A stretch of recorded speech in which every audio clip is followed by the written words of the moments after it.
Bismillah walhamdulillah nahmaduhu wa nasta'inuhu wa nastaghfiruh wa na'udzu billahi min shururi anfusina wa min sayyiati a'malina may yahdihillahu fala mudilla lahu wa may yudlilhu fala hadiya lahu.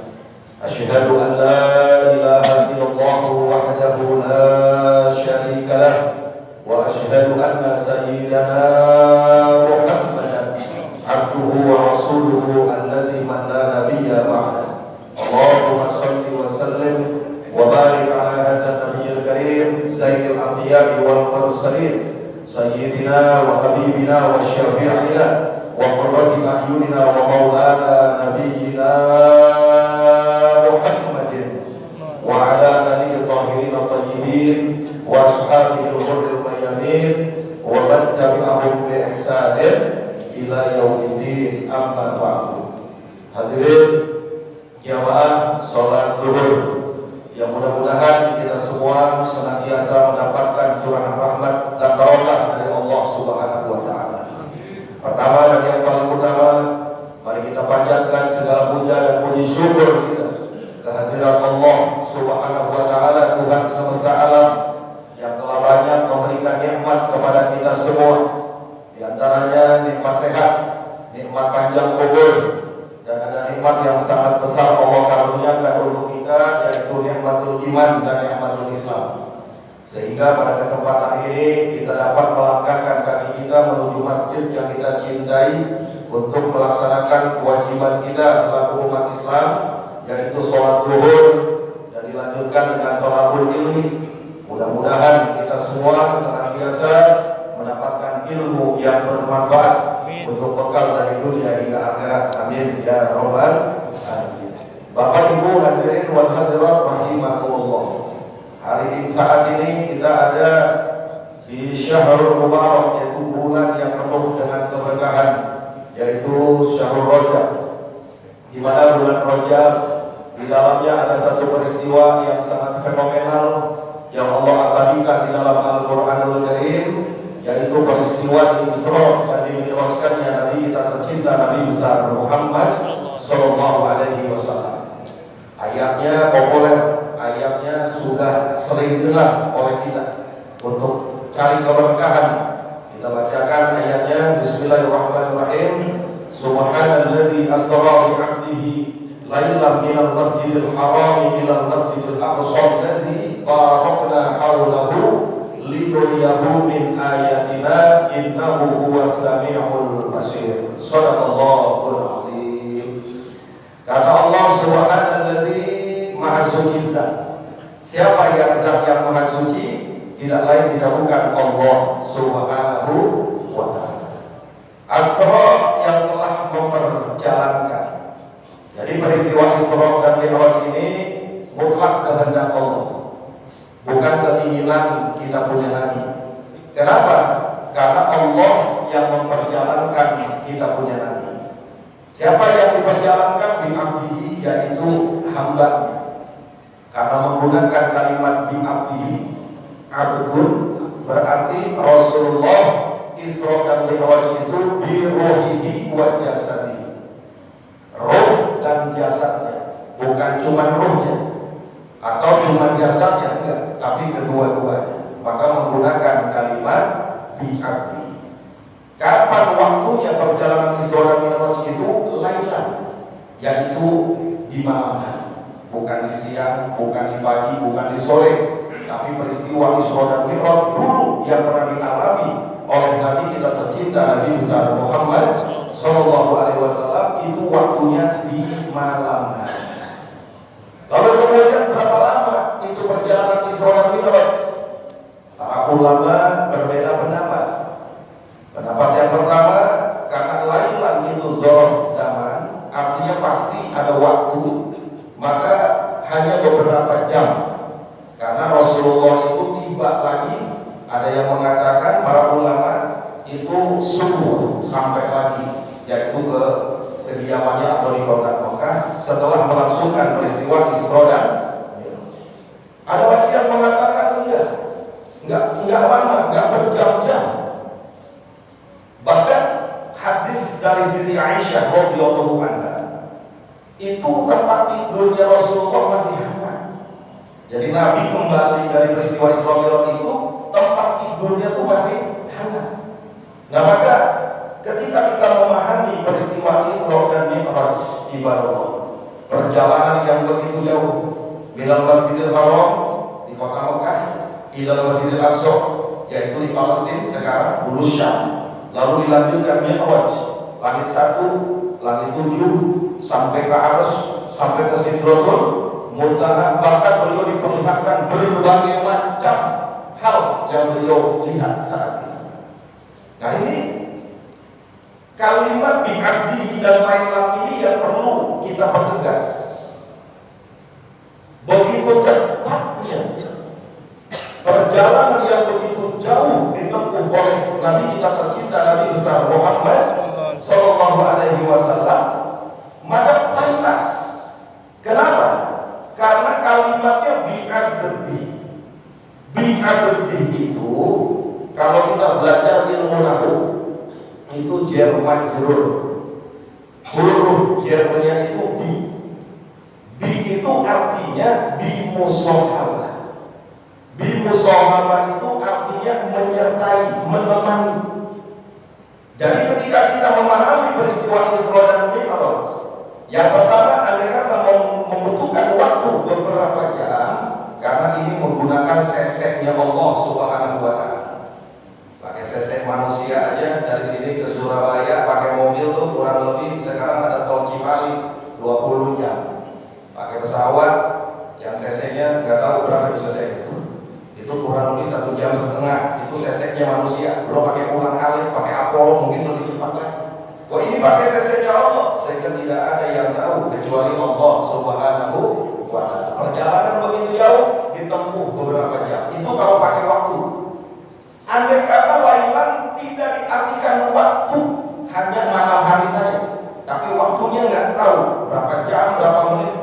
Andai kata tidak kita bahas hal ini, maka pantas. Karena bi'abdi Rasulullah Isra Mi'raj itu bimusahabah, artinya Allah yang menyertai perjalanan itu. Sedangkan Allah tidak butuh ruang, Allah tidak butuh waktu. Sehingga ketika Siti Aisyah memegang tempat tidur Nabi masih hangat, berarti nggak perlu menit, bahkan nggak perlu detik. Apa itu bisa? Subhanallah, Maha suci Allah. Apa itu mungkin? Innama amruhu idza arada syai'an ayyaqula lahu kun fayakun.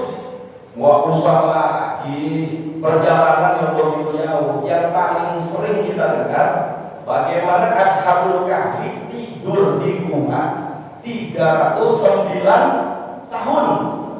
Begitu dia bangun seolah-olah tidur lagi. Betul?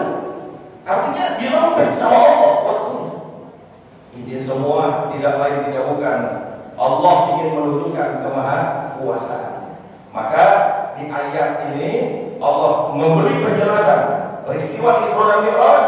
Mungkin kalau bahasa tersiratnya udah ente nggak usah capek-capek mikir, berat, nggak mampu. Makanya Allah kasih tahu linuriyahu min ayatina. Peristiwa Isra dan Mi'raj kami ingin memperlihatkan tanda-tanda kebesaran kami. Allah ingin menyombongkan diri bahwasanya Allah yang maha besar, Allah yang maha kuasa, Allah yang maha hebat. Dan kita nggak bakal mampu untuk mencapai itu. Maka pantas ketika Rasulullah selesai Isra Mi'raj, manusia di kota Mekah waktu itu terbelah menjadi 3 kelompok. Yang pertama ada kelompok yang memang nggak suka sama Nabi, yang nggak percaya sama Nabi. Mereka makin jadi kekafirannya. Mereka menyemooh Nabi, mereka membuli Nabi. Bahkan Nabi dikatakan al-kadzdzab. Nabi Muhammad dibilang pembohong, pendusta, karena apa yang disampaikan oleh Nabi atas peristiwa Isra dan Mi'raj tidak masuk akal bagi mereka. Lalu yang kedua, ada kelompok manusia yang asalnya sudah beriman kepada Nabi, sudah percaya bahwa Allah adalah Tuhan semesta alam, bahwa Nabi besar Muhammad SAW adalah utusannya. Tapi karena hasil provokasi daripada orang-orang kafir saat itu, agar mereka menggunakan akal logika daripada keimanan,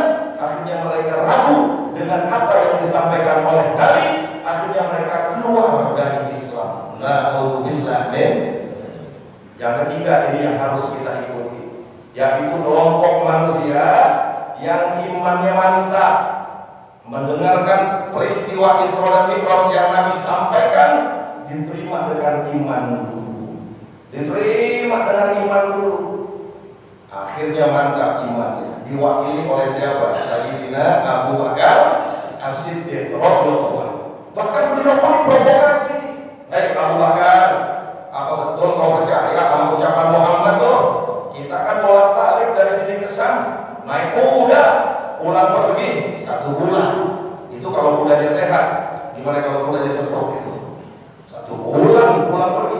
Wah, ini perjalanan yang begitu jauh, ditempuh dengan waktu yang sangat singkat. Gunakan akal logikamu, wahai Abu Bakar. Apa jawab Sayyidina Abu Bakar?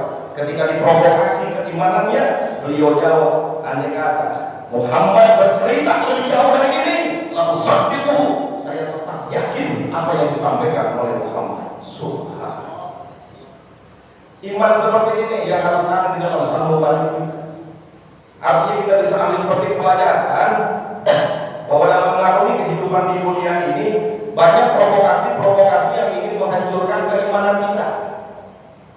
Baik dari segi akidah, kita mau disesatkan.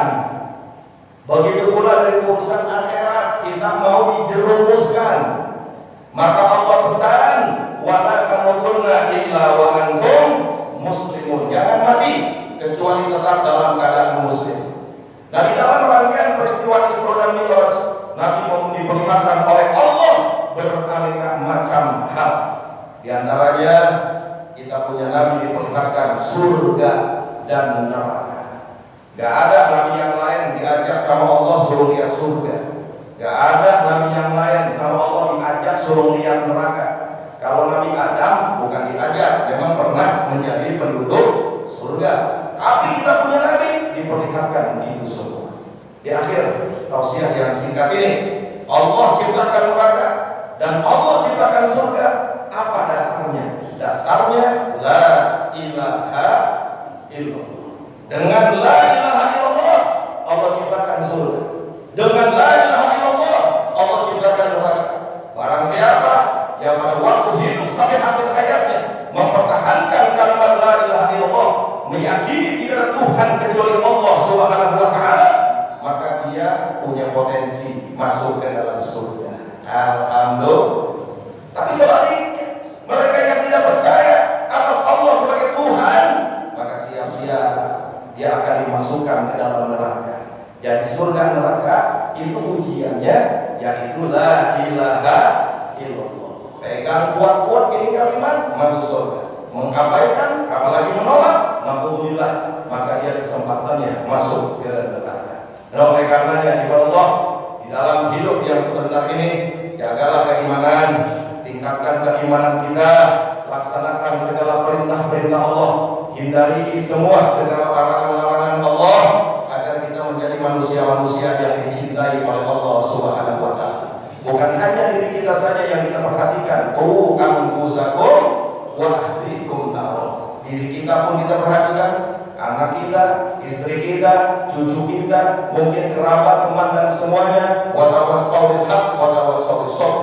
Jangan bosan ingatkan mereka tentang pentingnya keimanan. Di dunia ini hanya sesaat, di dunia ini hanya sementara. Apapun yang kita nikmati pun artinya tidak akan lama. Kesengsaraan yang kita rasakan pun sama, tidak akan lama. Tapi ada kehidupan yang abadi, yaitu kehidupan fil jannah, di dalam surganya Allah Subhanahu wa taala. Kuncinya miftahul jannah la ilaha illallah. Mudah-mudahan kita semua diwafatkan dalam keadaan husnul khotimah. Allahumma sholli ala sayyidina Muhammad wa ala kulli sahabati Rasulillah ajmain.